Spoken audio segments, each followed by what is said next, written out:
Hello गाइजहरू, यो चाहिँ this our country भनौँ भने कसैले विश्वास नगर्ला। यो चाहिँ हाम्रो गाउँ हो है। सबैले हेरिदिनु होला कस्तो छ, मन पर्यो भने सबैले सल्लाह सुझाव दिनु होला कस्तो छ हैन। यस्तो छ है साथी हाम्रो गाउँ भनेको। यो गाउँको नाम चाहिँ भन्नुहुन्छ नि तपाईँको पारिदेखि चाहिँ ठुलेजुरी हो।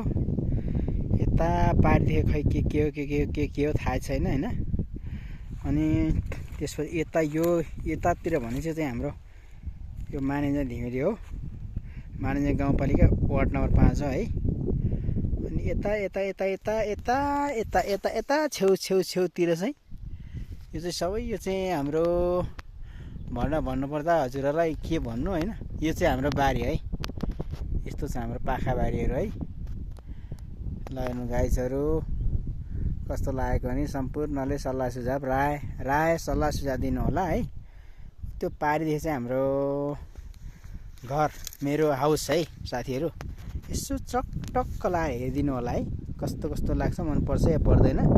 सम्पूर्ण मेरा प्यारा इष्टमित्र दाजुभाइ तथा नाल नातो छरछिमेकहरूलाई सबैलाई मेरो सल्लाह सुझाव मन पर्यो परेन है त।